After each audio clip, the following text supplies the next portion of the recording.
Another friend who came along was obviously Derek Jeter over your career. Did he make the phone call to help bring you here to the Marlins, and how did that go? You know what? Yeah, I didn't actually get a chance to talk to Derek until today. Today's the first day we got a chance to talk Marlins stuff. Obviously, I understand he's busy and got a bunch of things going on, and I was busy just getting transition with the late sign and everything. But I talked to, General Manager Hall and the rest of the coaching staff just to understand, General Manager Hill, about everything that was going on. And I knew what Derek stood for before as a teammate. We had stayed in touch even after the fact of playing together, and I understood what he was trying to do well before I became a Miami Marlin. I'm going to come in with a winning mentality. If it's not there, I'm going to try my best to get it there as soon as possible, because I don't like losing. It's plain and simple. He didn't have to tell me that. I've always known that's been in him. And sure enough, talking to him today, it's been a lot of the same thoughts and conversations and mentality as it was when I was his teammate back in 2010. So, given the 15 years of experience in the major leagues, and you sign a minor league deal, you still got a game left in you. And how surprising is it that you need to sign a minor league deal? Did free agency affect that? Yep. And from your perspective, how has this free agency really affected the players? You know what, mentally and physically going into this offseason, I told everybody, just like last year, I feel like I can do it. Mentally, I feel like I can do it, and if the right opportunity comes, I'll definitely continue to keep playing. And I felt like this was a good opportunity to come into the Marlins organization. In regards to free agency as a whole, similar situation. It was the right opportunity for me to come in to an organization that's moving in the right direction, wants to win now, has a lot of guys that are being put in place to help this organization win. In regards to everybody else and how everything else is going, it's obviously a topic of concern. It's something that you and I are talking about, and everybody in baseball is talking about. Do a quick media search about MLB free agents 2019. It's just a list of them. Every media outlet is covering, from ESPN to MLB to CBS Sports, all of them. They're all covering it, so everyone knows it's a topic of conversation. Obviously, everything is still unfolding. We're going to have to definitely get all the information in, meaning us as the players. Hopefully the owners and MLB will continue to gather their information and finally come together and figure out some ways to go ahead and address the concerns. I want to ask you a little bit later, just as one off camera, Yep. But about are you still affiliated with handling of how the MLBPA approaches, I guess, the tables and stuff like that? Yeah. Mm-hmm. Okay. I want to talk about just this month alone, the month of February. Yep. What does it mean to you for Black History? So from Black History Month, for me, it means a lot of people that came before me that helped pave the way for me to be here right now, getting a chance to talk to you. And it's not just the African-American athlete. There's a lot of African-American influencers in so many different ways, from politicians to leaders to teachers to inventors to just role models that have helped shape the landscape, not only for me, but all people of color. The civil rights movement, a lot of people think it was just a black thing, but civil rights was for everybody. That included women, that included Latinos, that included everybody else. And just making sure that things started to look and feel the same for everybody. We're still working on it, but we've definitely come a long way from where it used to be, and hopefully we'll continue to get there, hopefully sooner than later. And your socks. What is the story behind the high socks? The story behind the high socks, I remember doing a book report, grade school, can't remember the exact year, and I ended up doing it on Jackie Robinson and a bunch of other Negro League greats, Cool Papa Bell, Satchel Paige and a bunch of others. And the one thing that kept standing out to me was the photos of them in their uniforms and how high the socks were. Now, when you're playing T-ball and playing Little League, you just line up from shortest to tallest, you get your uniform, you get your number, and you hope it fits, and if not, you just go out there, you don't say too much else about it. But when I saw that, and I said, whenever I get an opportunity where I can pick out my own uniform size, small, medium, large, short, tall, whatever it is, I'm going to start wearing my pants up. And I got an opportunity to do that in high school. So it was really cool. So as a 14-year-old freshman, I started pulling them up. They didn't stay up, so I had to tape them up. I had socks I had to try to find that would stay up there, and I ended up getting them to go. And then from that day moving forward, every team I got a chance to play on, I've always had a chance to wear them up to try to say thank you to all those individuals that played in the Negro Leagues, that helped open the doors for not only me, but me to have teammates from all over the world. I had the honor and privilege of playing with and against guys from Japan, from China, from Taiwan, from Canada, from Mexico, from the Bahamas, from Venezuela, the Dominican Republic, from Cuba, all these places, all because of what the Negro Leagues did for me. And a lot of people forget that the Negro Leagues wasn't just for African American players. It gave a lot of players of color an opportunity to play that couldn't play in the white-only leagues at that time. It would have been, Jackie would have turned 100 this year. What do you think he would say about the state of the game and the diversity? I think Jackie would have a lot to say, being that this would be his 100th year.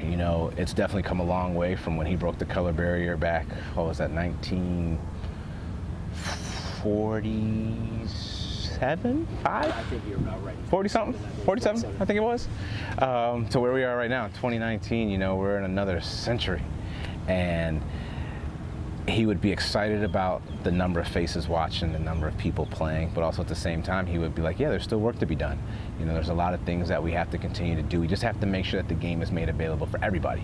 It doesn't matter if guys happen to make it to the major leagues or even girls happen to make it to the major leagues, but if they get introduced to the game and they understand that this coincides with education, that we have to do well in school, it can open up doors for us to do so many different things, like get our education paid for, like move into positions where we can maybe start running teams or be on the other side of this camera or helping bring sporting events to all those around the world.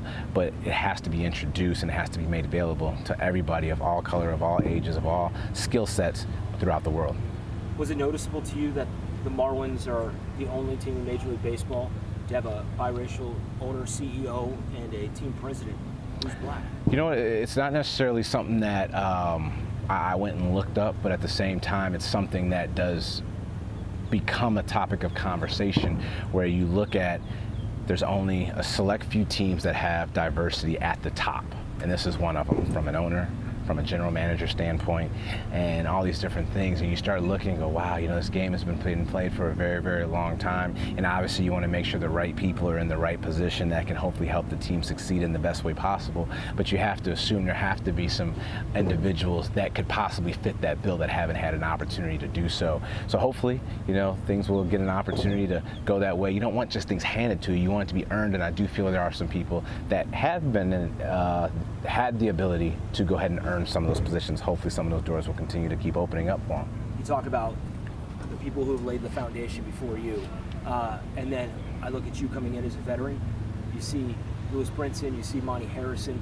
How much is it incumbent upon you to take them under your wing to kind of teach them the way as young black men in this game today?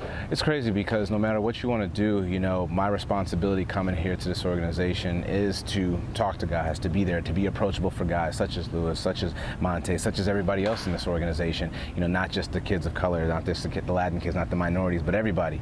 The outfielders, the infielders, the pitchers, everybody that I can try to provide some information for, I'm going to try my best to do. And I want them to know that, hey, I'm approachable, come and pick my brain. And at the same time, I'm also learning from you. I'm trying to pick things up. I'm not done learning. I'm still trying to find ways to improve, and there's things that I know you can do that I can't do. So it's a double-sided situation, which I think hopefully helps these guys feel comfortable to realize that, wow, as much as I'm going to look for information, he's also picking things for me as well to see what he can gather on my side. And it becomes something that you just innately do. I don't come in saying, today I'm planning to talk to this guy, and tomorrow I'm planning to talk to this guy, and I'm going to have a team meeting today, unless something warrants it. But throughout the course of the day, just conversations should happen naturally and organic, and they have been. Last one? Okay. Let me make sure I got everything on my list here. Yeah, this is the last one. Alrighty. University of Chicago, pretty prestigious university. When you look around the game, is it befuddling to you that not as many players do have their degrees in their education? It's an interesting topic, players with college degrees in the game of baseball. Obviously, I feel like education is very important coming from a family of educators. My sister currently teaches at the university level. My mom and dad are recently retired high school and grade school teachers. I have my college degree, so I understand the importance of it. When you start to see the numbers right away, and the numbers fluctuate from year to year, it's anywhere from 30 to 50 major league players have their college degree at any given time over the course of a season. You go, wow, there's 700 guys that don't. What's happening? There's a lot that goes into it. I would love everybody to get their degree, hopefully as soon as possible, so it's just one less thing you don't have to worry about, and you can go out there and just have as much fun doing it, and knowing that whenever this does wrap up for you, there are a bunch of other avenues that can open up for you by playing baseball and having your college degree. At the same time, we have so many players from all over the world that come into the system at so many different ages that it is difficult. You know, you have guys that are signed here at the age of 16 or 17 years old. They haven't even entered college. So their mindset is on first graduating high school, then getting into the game, possibly learning another language such as English, and hopefully trying to stick around and survive, being out of the house for the first time. Then you couple that in with the junior college guys that sign early and the guys like myself that sign as a junior with still some school left. And some of the challenges become difficult to do it. It would be very interesting to see how many guys do go back and finish it over the course of their lifetime. You hope that number is up.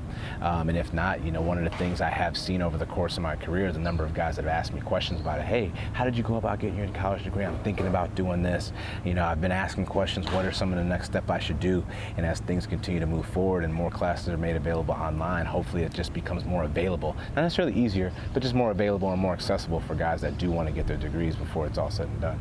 I appreciate your time. All right, no problem. I know I took up too much.